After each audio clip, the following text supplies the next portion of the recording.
ao lado do sofrimento extraordinário que passa o povo brasileiro, jamais atingirá os seus grandes objetivos sem que se realize no Brasil as reformas de base reclamadas por toda a população.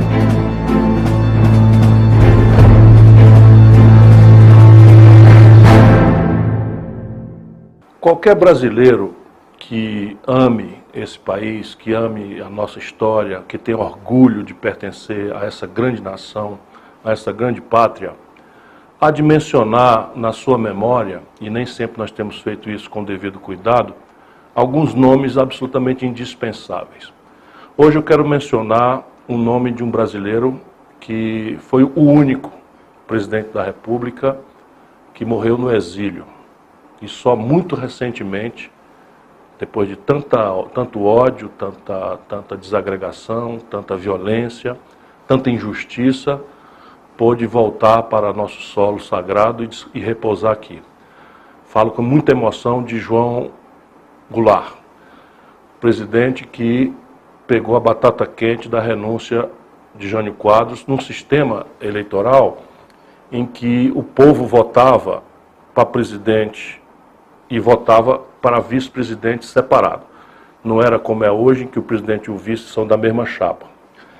E havia uma onda muito violenta, por influência estrangeira, dos interesses das multinacionais, de conservadorismo no Brasil. O discurso de sempre, moralismo de goela, parece assim que a nossa história se repete como tragédia no momento em que eu gravo esse depoimento. E o povo votou no Jânio Quadros, cujo símbolo era uma vassoura, que ia varrer a corrupção, etc. Mas talvez por sabedoria que o nosso povo tem, certo seguro, o povo votou num partido oposto ao do Jânio Quadros para vice-presidente. E o homem escolhido foi João Goulart. João Goulart é uma pessoa muito fascinante para quem conhece a sua biografia como eu.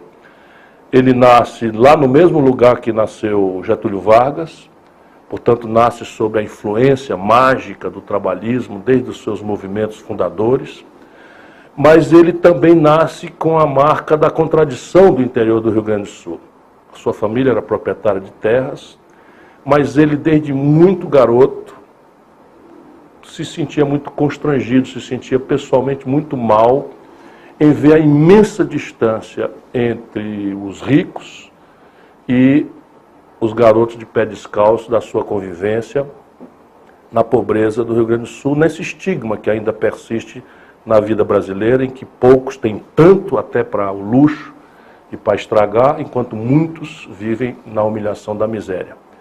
E ele cresceu sob essa influência, portanto era um homem que tinha patrimônio, herdado da família, mas contraditoriamente, cresceu, quanto mais adulto ele ficava, mais ele indignado se mantinha, se punha contra a miséria, a pobreza, né, e a desigualdade no nosso país.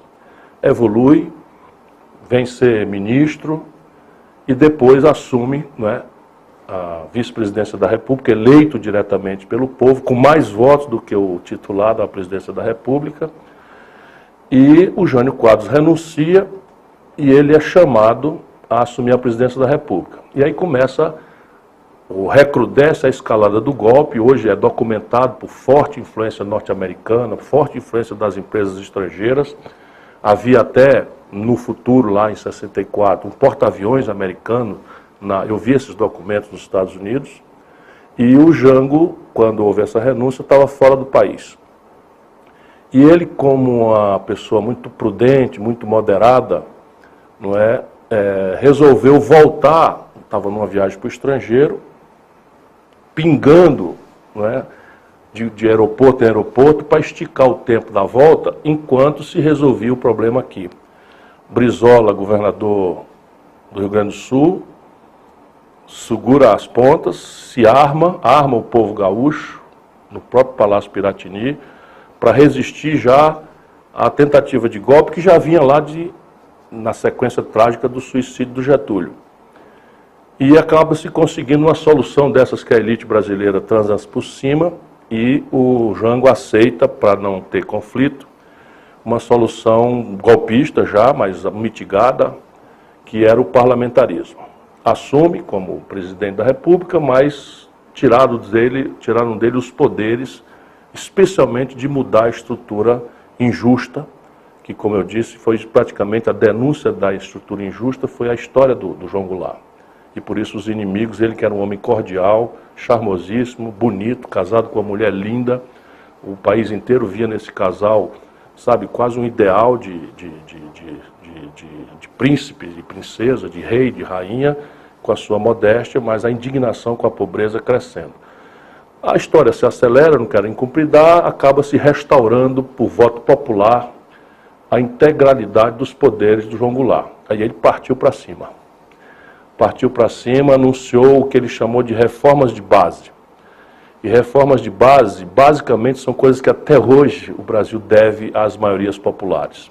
Reforma agrária, reforma da educação, a questão do capital estrangeiro e a sua atitude absolutamente descontrolada, sangrando o país, como estão fazendo agora com o pré-sal, com a entrega da Embraer, lá como cá, não é? Nunca aceitaram nossa vontade de ser uma nação soberana, contando com uma fração podre da nossa própria elite, que não tem sentimento nenhum de solidariedade com os mais pobres, muito menos de brasilidade.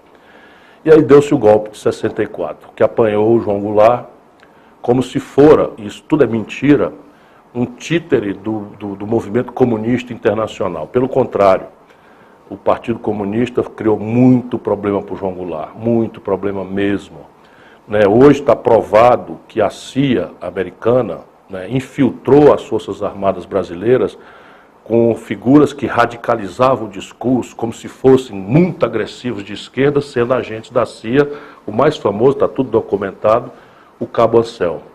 E ele tinha força, o João Goulart, de resistir. Se ele mobiliza pelo menos uma fração das Forças Armadas, que ele naturalmente poderia mobilizar, o Terceiro Exército, por exemplo, no Rio Grande do Sul, bastava uma fração importante dizer não, e o Exército recuaria da ideia, porque tudo que eles não querem é uma luta fraticida que os divida. Mas ele não quis.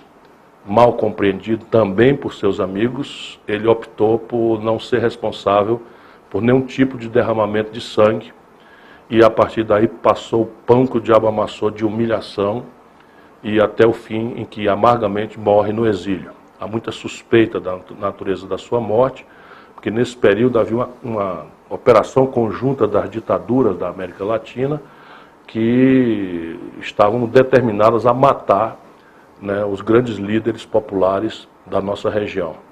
E o João Goulart era uma dessas pessoas. Me agrada muito fazer esse depoimento, tanto pela homenagem que nós devemos a esse grande brasileiro, quanto especialmente pelo exemplo de sacrifício, de devotamento e de amor à pátria brasileira, hoje tão rareados.